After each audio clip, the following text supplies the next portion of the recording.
ہم سب کے یہ مفاد میں ہے. ہم اپیل کرتے ہیں آپ لوگوں کو کہ آپ لوگ اکٹھے ہوں. آپ کے ویوز کیا ہے اس کا آپ کو رائٹ ہے. ہر جج کو رائٹ ہے کہ اپنے انٹرپریٹیشن دے آئین پر, قانون پر, لیکن اختلافات کو بہتر طریقے سے بھی نپٹایا جا سکتا ہے.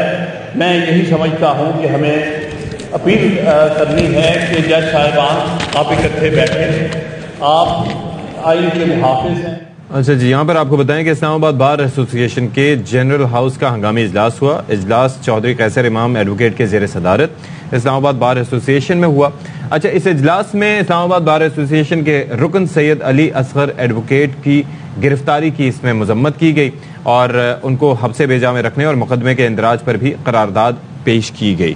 ہاں جی, اور سید علی اصغر گرفتاری کو ان کی جو گرفتاری تھی غیر آئینی اور غیر قانونی سمجھتے ہیں. یہ قرارداد کا متن ہے. تو صدر اسلام آباد ہائی کورٹ بار قیصر امام صاحب اس وقت ہمارے ساتھ موجود ہیں, ان سے ساری صورتحال پر بات کرتے ہیں.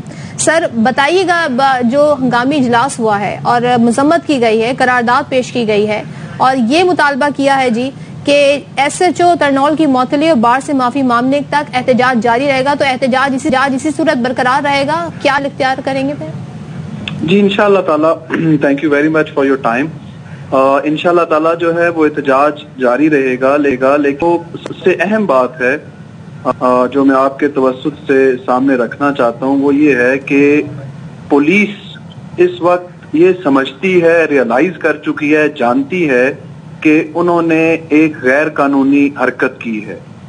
اور یہ جو غیر قانونی عمل ہے, اس چیز کے اوپر میں سمجھتا ہوں کہ اتنا ٹائم ہو گیا ہے کہ ایک غیر قانونی کام کو وہ دفاع کر رہے ہیں اور اس کو غیر قانونی کہنے سے کترا رہے ہیں. اسلام آباد بار ایسوسی ایشن کے جو ممبران ہیں, ان کی جو جنرل باڈی کا اجلاس ہوا, اس میں یکسو ہو کر سب کا یہی فیصلہ ہے کہ اس طرح وکلاء صاحبان کی گرفتاریاں غیر قانونی اور غیر آئینی طور پر انہیں ہراساں کرنا, اس کے خلاف آواز اٹھائی جائے گی اور اسٹرائک بھی کنٹینیو رہے گی. اور جو پولیس ہے اس کے معافی مانگنے تک, اور جو شخص اس حوالے سے ذمہ دار ہے اس کی سسپینشن تک بالکل کسی قسم کا کوئی کمپرومائز یا کوئی ریلیکسیشن جو ہے. اچھا کیسے صاحب, یہ ذرا فرمائیے گا کہ جب سے آپ لوگوں نے یہ معاملہ ہائی لائٹ کیا, جب سے یہ گرفتاری کے معاملے پر, حبس بیجا کے معاملے پر آپ نے آواز اٹھائی, تب سے اب تک جن متعلقہ ایس ایچ او کا آپ تذکرہ بھی کر رہے ہیں اپنے اس قرارداد میں, ان کے خلاف کوئی کارروائی ہوئی اب تک؟ جی ابھی تک ہمارے علم میں کوئی ایسی چیز نہیں ہے کہ انہیں کارروائی کی ہو. ہمارے علم میں تو یہ بھی نہیں ہے کہ کسی نے ان کی سرزنش کی ہو. اچھا, میں حیران ہوں اس چیز کے اوپر کہ کیپٹل کی جو پولیس ہے, یہ ویڈیو خود چیخ کر بول رہی ہے کہ کس طرح جو ہے ان کے ساتھ ایک رویہ رکھا گیا ایک سب انسپیکٹر صاحب نے, اور کس طرح انہیں دھکے دے کے حوالے کر دیا گیا. اور ان کا سمپل قصور یہ تھا کہ انہوں نے یہ کہا کہ میں نے عدالت میں جانا ہے اور اپنی پروفیشنل ڈیوٹیز کو پوری کرنا ہے, آپ مجھے وجہ بتائیں کہ یہ کیوں رستہ بند ہے. تو اگر اس بات کے اوپر گرفتاریاں ہوں گی تو پھر تو میرا خیال ہے اسلام آباد بار کے 7,000 ممبران ہیں, ان سب کو گرفتار کر لیا جانا چاہیے, کیونکہ وہ سب عدالتوں میں پیش ہونا چاہتے ہیں, وہ سب لوگوں کے حقوق کا تحفظ کرنا چاہتے ہیں. And we are all set, we are ready کہ آپ سب کو گرفتار کریں ایٹ آل. اگر آپ سمجھتے ہیں کہ یہ طاقت آپ کو اختیار اس لیے دیا گیا ہے کہ آپ سے کوئی سوال کر لے کہ آپ نے رستہ کیوں بند کیا ہے, تو آپ نے یہ قوت اور یہ طاقت اور اختیار استعمال کرنا ہے, تو پھر بالکل آپ اس کو استعمال کریں. اینڈ وی آر ریڈی, آپ ہمیں بھجوائیں جیلوں میں.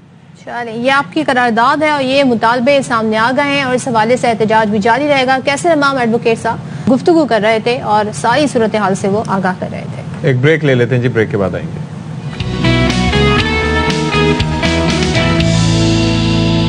جناب علی, ہم آپ کے سامنے ایک بار پھر سے اب سوچیں, اس وقت 5:30 پونے 6 کا ٹائم ہو گیا, یعنی کہ روزہ کھلنے میں تقریباً 1 گھنٹہ باقی ہے, اور مختلف جگہوں پر کراچی, لاہور, اسلام آباد کی ٹائمنگز میں تھوڑا فرق ہوتا ہے, آگے پیچھے ہوتے ہیں, لیکن تو اس حوالے سے آپ انڈرسٹینڈ کر سکتے ہیں.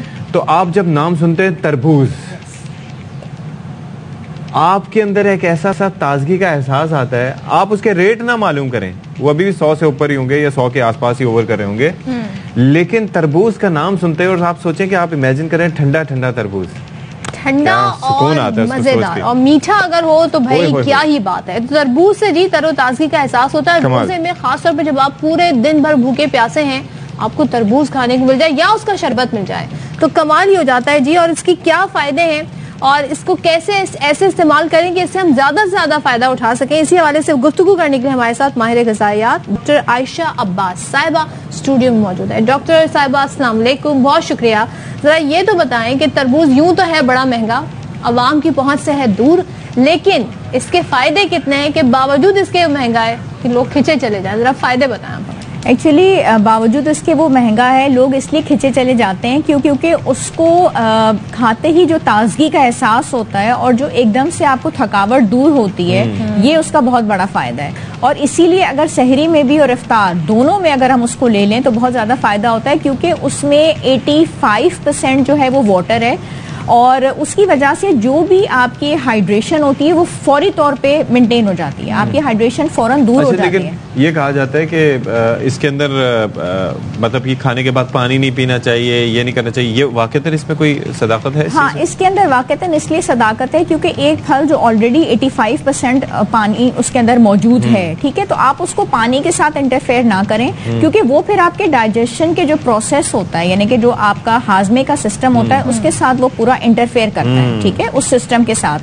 تو آپ اس کو خالی پیٹ لے لیں تو بہت اچھی بات ہے, اور پھر باقی آپ اس کے بعد 15 یا 20 منٹ کے وقفے کے بعد پانی کا استعمال کریں. اگر آپ کو بہت شدت سے پیاس محسوس ہو رہی ہے تو آپ نے 1 سے 2 سپ پانی کا استعمال کر لیا, لیکن بہت زیادہ کوانٹٹی میں پانی کا استعمال نہ کریں, کیونکہ آلریڈی اس کے اندر پانی ہوتا ہے, آپ کو ویسے بھی پیاس محسوس نہیں ہوتی. روزے دار جو ہے وہ خاص طور پہ تربوز ضرور کھائیں, کیونکہ دن بھر بھوکے پیاسے رہنے سے پانی کی کمی ہو جاتی ہے, یہ مطلب. اچھا, یہ اینٹی آکسیڈنٹ بھی ہے؟ اینٹی آکسیڈنٹ ہے, اس کے اندر اے ہے, وائٹامن بی ہے, سی موجود ہے, اور اینٹی آکسیڈنٹ یہ ہے کہ یہ آپ کے امیون سسٹم کو اسٹرانگ کرے گا, اور اینٹی آکسیڈنٹ جو ہیں وہ فری ریڈیکلز کی وجہ سے آپ کے جو بھی فائٹنگ ایلیمنٹس ہیں ان کے ساتھ فائٹ کریں گے, ٹھیک ہے, آپ کو اسٹرانگ بنائیں گے.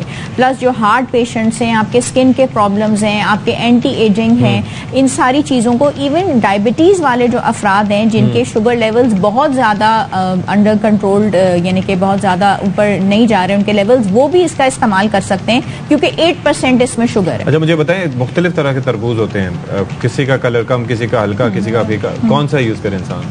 دیکھیں, آپ کو کلر کا تو تبھی اندازہ ہوگا نا جب آپ اس کو نہیں باہر سے بیرونی سطح بھی ڈفرینٹ ہوتی ہے نا.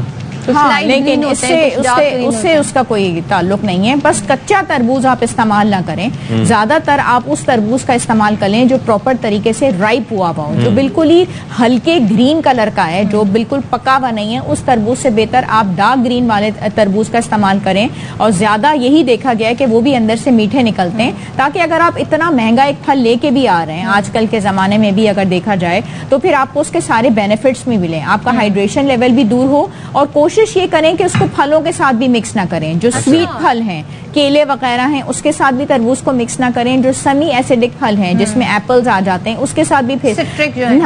ویسے بھی فروٹ چاٹ میں بھی احتیاط کرنی چاہیے, احتیاط کرنی چاہیے. تو اس کو فروٹ چاٹ میں بھی تربوز کو مکس نہیں کرتے. دوسری بات ہے کہ تربوز کو بہت زیادہ دیر تک کٹ کر کے باہر نہیں رکھتے.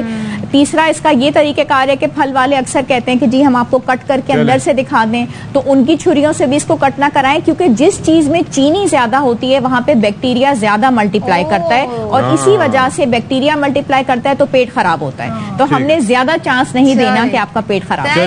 بہت شکریہ ڈاکٹر عائشہ عباس صاحبہ, بڑی زبردست باتیں انہوں نے ہمیں بتائیں, اور یقیناً آپ اس پر عمل کریں گے. جی, اور اس وقت براہ راست لیے چلتے ہیں, وکلا کنونشن جاری ہے اور سینئر قانوندان عابد زبیری اس وقت خطاب کر رہے ہیں. جس کے اندر لکھا ہوا ہے کہ الیکشن صرف اور صرف 90 دن میں ہونے چاہیے, تو یہ میں آپ کو باور کرانا چاہتا ہوں, جب ایک چیز لکھی گئی آئین کے اندر کہ الیکشن 90 دن میں ہوں گے تو 90 دن میں ہوں گے, اور کوئی اس کو بدل نہیں سکتا.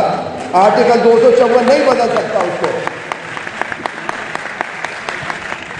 یہ لاہور ہائی کورٹ کی آرڈر کی وائلیشن ہے, یہ سپریم کورٹ کے آرڈر کی وائلیشن ہے. یہ چیزیں آپ کو اس کا دفاع کرنا ہے. آرٹیکل 254 کی ایگزامپل دی جاتی ہے. اور میں آپ کو بتاؤں ایک چیز, میں آپ سے سوال کرتا ہوں, آپ میں اتنے بڑے بڑے وکلا بیٹھے ہوئے ہیں, یا لیڈران بیٹھے ہوئے ہیں, حامد خان صاحب, اشتیاق خان صاحب, شفقت چوہان صاحب, احمد اویس صاحب, بڑے بڑے لوگ بیٹھے ہیں, ہمارے میاں امین صاحب بیٹھے ہوئے ہیں وہاں. آپ مجھے یہ بتائیے, کبھی کوئی کیس کا فیصلہ بغیر جج کے سنے ہوئے ہوا ہے؟ سنا ہے کسی آپ نے یہ بات آپ کی زندگی میں ہوا یہ؟ وہ جو آج وہ 2 جج کہہ رہے ہیں جنہوں نے اپنا مائنورٹی رول لکھا کہ وہ 2 ججوں کا فیصلہ ہم اس سے ایگری کرتے ہیں, وہ فیصلہ کا جو ہے کیس تو چلا ہی نہیں تھا ان کے سامنے, بینچ ریکانسٹیٹیوٹ ہوئی تھی جس میں ان سب نے سائن کیا تھا, تو اس کا کیا ہوا اس آرڈر کا؟ جب ریکانسٹیٹیوشن میں 9 کے 9 ججوں نے سائن کیا تھا. آج ایک اور مدعا ہے, منسٹر صاحب فرماتے ہیں کہ فل کورٹ کیس تو لے. ٹھیک ہے, ہمارے بھی ہمیشہ سے ڈیمانڈ رہی ہے, پروفیشنل گروپ کی بھی ڈیمانڈ رہی ہے. 2-3 چیزیں میں آپ کے سامنے پیش کروں گا کہ ہاں ایسے اگر معاملے آ جاتے ہیں فل کورٹ بیٹھ جائے. لیکن منسٹر صاحب فرماتے ہیں فل کورٹ ان کے حساب سے ہونا چاہیے 13 ججوں کا. اس وقت سپریم کورٹ کی اسٹرینتھ ہے 15 جج. یہ 13 جج کہاں سے آ گئے فل کورٹ؟ اگر فل کورٹ بننا ہے تو 15 ججوں کا بنے گا, ورنہ نہیں بنے گا. اور یہ 4-3 کی ڈیبیٹ, میں اس کیس میں وکیل تھا. امیر صاحب میں آپ کو بتاتا ہوں, میں اس کیس میں وکیل تھا. اس کے اندر جب آرڈر پڑا گیا شارٹ آرڈر, اس میں جج نے انہوں نے اسٹارٹ کیا چیف جسٹس صاحب نے کہ یہ فیصلہ 3-2 سے ہے. تو میں کہتا ہوں اگر وہ ان کو فیصلہ نہیں تھا 3-2 سے تو ان 2 معزز جج صاحبان کو, کیونکہ اب تو شاید معزز بھی نہیں کہنا چاہیے کیونکہ ججمنٹ آ گئی ہے کہ آنریبل نہیں کہا جائے گا, تو معزز وہ میں پھر بھی کہوں گا معزز جج صاحب کو وہاں اسی وقت کہنا چاہیے تھا کہ نہیں یہ 3-2 نہیں ہے, یہ 4-3 ہے. اس وقت تو کوئی بات نہیں کہی. اور جب یہ نیا کیس چلنا شروع ہوا, ایک دن پہلے وہ ان کا نوٹ آ گیا. تو دیکھیے ہماری ایک ڈیمانڈ ہے جو میں ریزولوشن آپ کے سامنے ہم لوگ پیش کریں گے آپ کی اپروول کے لیے, اگر آپ اسے ہم ریکویسٹ کریں گے آپ اسے اپروو کریں. اس کے اندر ہماری یہ ڈیمانڈ ہے, درخواست ہے چیف جسٹس صاحب سے کہ اپنا ہاؤس آرڈر میں کریں. آپ اگر آرڈر میں نہیں ہوگا, ہاؤس سے غلط امپریشن جا رہا ہے کہ اگر عدلیہ ڈیوائیڈڈ ہے تو پھر انڈیپینڈنس نہیں ہو سکتی, انڈیپینڈنٹ بار نہیں ہوگی تو انڈیپینڈنٹ عدلیہ نہیں ہوگی. تو اس لیے ہم جیسے یہاں کرنی نے کہا ہم, اور میں نے آپ سے وعدہ کیا تھا جب میں الیکشن لڑ رہا تھا اور آپ کے پاس ووٹ کے لیے آپ کی قیمتی ووٹ کے لیے آیا تھا, میں نے کہا تھا کہ انشاءاللہ اگر اللہ نے کامیابی دی اور میں صدر منتخب ہو گیا تو سپریم کورٹ بار کسی پولیٹیکل پارٹی کے تابع نہیں ہوگی. اور آپ دیکھیں گے انشاءاللہ کسی پولیٹیکل پارٹی کے تابع نہیں ہوں گے, نہ ان کسی پولیٹیکل پارٹی کے ایجنڈے کا. ہاں جہاں ظلم ہوگا, جہاں رول آف لا جس کے لیے آپ جمع ہوئے ہیں, سپریمیسی آف کانسٹیٹیوشن کو ڈیفائن کیا جائے گا, ہم وہاں کھڑے ہوں گے انشاءاللہ. چاہے وہ کسی پولیٹیکل پارٹی کے ساتھ زیادتی ہو رہی ہے, کسی انڈیویجول کے ساتھ ہو رہی ہے, یا حسان نیازی کے ساتھ ہو رہی ہے.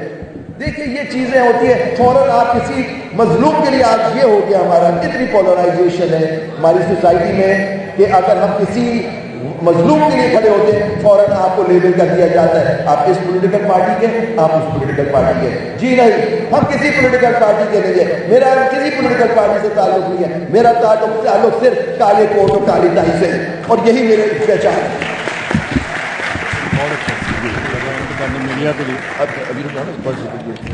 دیکھیے میں اتنے شعر و شاعری نہیں جانتا, لیکن ایک شعر میں بچپن سے مجھے یاد آ گیا تھا, میں نے کہا شاید وہ اس موقع کی نسبت سے شاید آپ کی خدمت میں پیش کرتا ہوں, شاید آپ کو پسند آئے. کیونکہ جسٹس ناصرہ اقبال بیٹھی ہوئی تھی, تو علامہ اقبال کا ایک بڑا مشہور شعر ہے جو بچپن میں یاد رہ گیا, پتہ ہے غلطی ہو تو معاف کر دیجیے گا مجھے. غلامی میں ناکام آتی ہیں تدبیریں نہ شمشیریں, غلامی میں ناکام آتی ہیں تدبیریں نہ شمشیریں, جو ہو ذوق یقین پیدا تو کٹ جاتی ہیں زنجیریں. یہ ہمارا نظم العین ہے. بات ہوئی, دیکھیے ہم جوڈیشری پہ حملہ ہوگا, میں ایز صدر, اور میں ایکسپیکٹ کروں گا آپ سے, چودھری اشتیاق صاحب سے, اور باقی صدور سے, رانا انتظار صاحب سے, لاہور بار کے جو صدر ہے, باقی سیکٹری صاحب سماج سے, اور جتنے ربیہ باغ جو ہمارے مقتدر, اور جتنے ہم لوگ ہیں آپ لوگ, کہ جب جوڈیشری پہ اٹیک ہوگا تو ہم جوڈیشری کے ساتھ کھڑے ہوں گے. یہی میری آپ سے درخواست ہے ایز اے انسٹیٹیوشن. اس وقت ایک شخص چیف جسٹس ہے, آپ بتائیے پارلیمنٹ آپ کا آرٹیکل آئین کی پاسداری کی ہم سے بات کرتا ہے. میں نے اور آپ نے آئین کی تحفظ کا حلف نہیں لیا ہم نے پاس, لیکن آپ لوگ جو آپ بیٹھے ہوئے ہیں, انسٹیٹیوشن چاہے گورنمنٹ ہو, فوج ہو, اور یا جو جوڈیشری ہو, سب آئین کی پاسداری کا حلف اٹھاتے ہیں. تو آپ اپنی, اگر جو اس آئین کی خلاف ورزی کرے گا جو ہو رہی ہے, تو آپ اپنے حلف کی بھی آپ پاسداری کے خلاف بات کریں گے اور آئین کے بھی خلاف بات کریں گے. اگر الیکشن 90 دن میں نہیں ہوتے الیکشن 90 دن میں, تو میں کہتا ہوں جیسے جسٹس رضوی نے کہا آپ کے سامنے, آرٹیکل 5 اور آرٹیکل 190 کی وائلیشن ہوگی. اس کی وائلیشن پہ کیا لگے گا؟ آرٹیکل 6.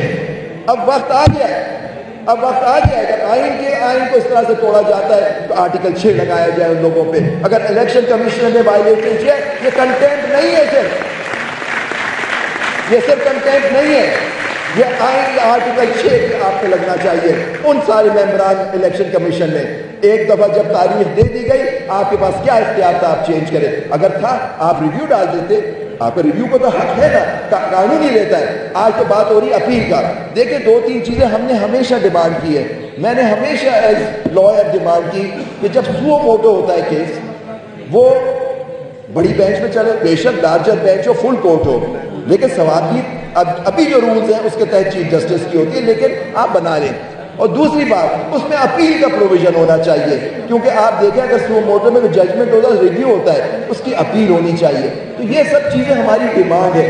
لیکن اب جو کل بل پیش کیا گیا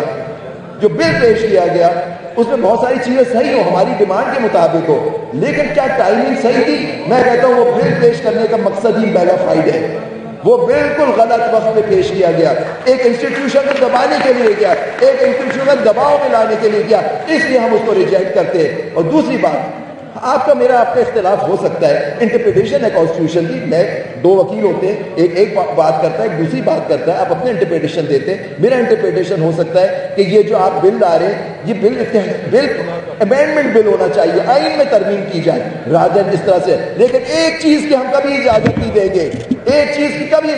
دیں گے، کہ جوڈیشل پاور جو ہے سپریم کورٹ کی وہ ختم کر دی جائے.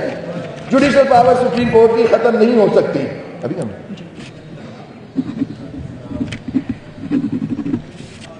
اس کا دفاع کریں گے. وہ ہماری ریڈ لائن ہے جو انسٹیٹیوشن کی ہے کہ judicial power will always vest in the honourable Supreme Court of Pakistan and headed by the chief justice and the ججز of the Supreme Court article 176 کے تحت. یہ ہم اس کو کبھی نہیں چینج کرنے دیں گے انشاءاللہ. یہ سب چیزیں میں آپ کے سامنے پیش کی ہیں. یہ کنونشن کا مقصد یہ تھا رول آف سپریمیسی. اگر سپریمیسی قائم کی نہیں ہوگی تو یہ ملک نہیں بچے گا. جسٹس رضوی نے آپ کے سامنے 1971 کی بات کی. میں بہت چھوٹا تھا اس وقت، مجھے اتنا یاد نہیں ہے، لیکن مجھے یاد ہے کہ جب 16 دسمبر 1971 آئی میں نے اپنی ماں کو روتے ہوئے دیکھا. میں نے کبھی ان کو زندگی میں بہت پریشان ہوا، کیا میں سمجھ نہیں رہا تھا اس وقت کہ کیا ہوا جب پاکستانی فوج نے ڈالے اور ہم لوگ ایسٹ پاکستان ہم سے چلا گیا. یہ ہوتا ہے آئین کی توڑنے سے کہ آپ کا ملک 2 لخت ہو گیا. آج ہم آدھے پاکستان میں کھڑے ہوئے. لیکن یہ کہا قائد اعظم ابھی بات ہوئی کہ قائد اعظم نے علامہ اقبال صاحب نے خواب دیکھا. قائد اعظم نے کیا؟ قائد اعظم نے خواب ایک یونائٹڈ پاکستان کا دیکھا تھا. اب جو رہ گیا اس کو تو خیال کرو کہ کیا اس کو بھی توڑنے کے لیے تم لوگ آ گئے ہو.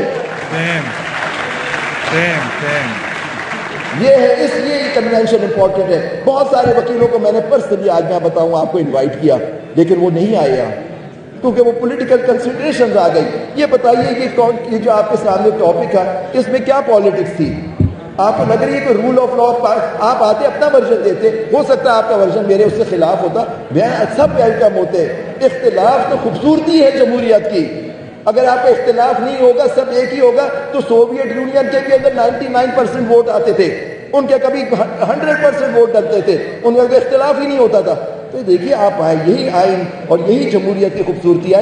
اپنی بات بیان کریں. ہو سکتا ہے آپ مجھے قائل کر لیں اپنی بات سے، لیکن یہ چیزیں سب سوچنے کی بات ہے.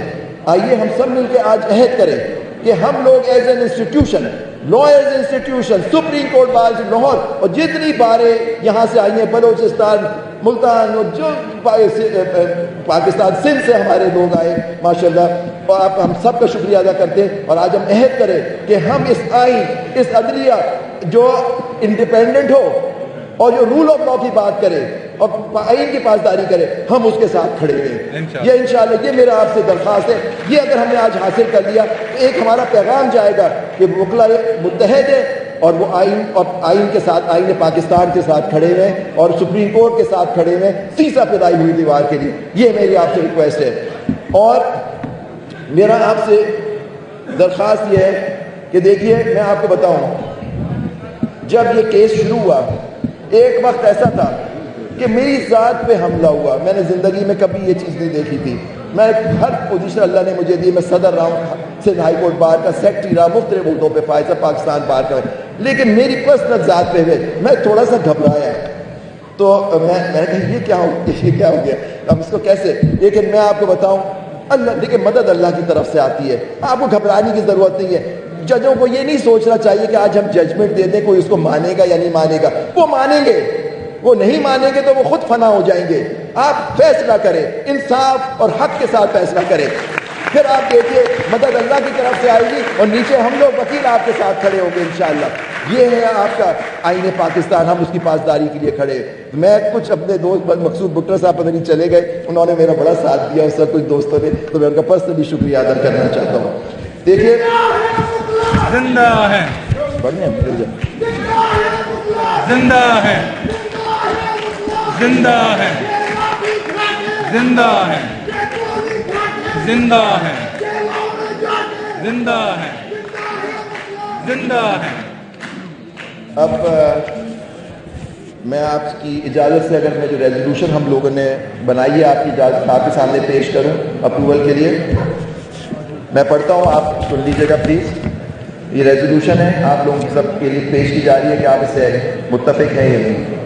Whereas the lawyers throughout Pakistan stand united for the supremacy of the Constitution, rule of law and independence of judiciary, and whereas it is deeply disturbing that certain political leaders and political parties are taking steps to violate clear provisions of the Constitution, and whereas the provisions of the Constitution are clear about the time frame of elections after dissolution of assemblies, and that Supreme Court has correctly interpreted such provisions of the Constitution, and whereas the Election Commission of Pakistan has no power or authority to postpone such elections beyond time limits prescribed by the Constitution, and that the steps taken by ECP to postpone the elections clearly unconstitutional, and where it is deeply disturbing that certain political parties and political leaders are attacking and defaming the judiciary to undermine its independence and to gain political advantage out of it. And whereas the lawyers throughout Pakistan are deeply concerned about the differences within the judiciary coming out so publicly, and call upon the Chief Justice of Pakistan to assume leadership and bring together all the judges of the Supreme Court to maintain the dignity and integrity of the judiciary in general and Supreme Court in particular. And whereas Bar Council, Bar Association are independent bodies and must ensure independence of the bar. Now, therefore, the All Pakistan Lawyers Convention being held under the auspices of Supreme Court Bar Association of Pakistan in collaboration with the Lahore High Court Bar Association hereby resolved as under. 1. We condemn the acts and conduct of those who are taking steps to violate clear provisions of the Constitution for holding elections within the prescribed time and limit under the Constitution. 2. We fully support the interpretation of the Supreme Court regarding such provisions of the Constitution and demand that ECP and other concerned constitutional authorities to implement the judgment of Supreme Court in letter and spirit. 3. The ECP has no power and authority to postpone the elections beyond the time limits prescribed by the Constitution. Its attempt to do so is clearly unconstitutional and highly condemnable. 4. The Convention strongly condemns the attack on the judges of the Supreme Court for gaining political advantage with an intent to violate the Constitution. 5. The lawyers are deeply disturbed over the differences amongst the judges of the Supreme Court coming out so publicly, because that can damage the sanctity and respect of the judiciary as a prime institution under the Constitution. 6. The Convention calls upon the Honorable Chief Justice of Pakistan to exercise leadership by bringing all the judges of the Supreme Court on board to ensure that such differences are resolved amicably in the larger interests of the institution, and that dignity and integrity of the Supreme Court is ensured in the larger national interest. 7. The Convention calls upon all the Bar Councils and Bar Associations throughout Pakistan to act independently without any pressure or influence of any political party or politician in order to ensure their independent stance and posture. Is the resolution accepted?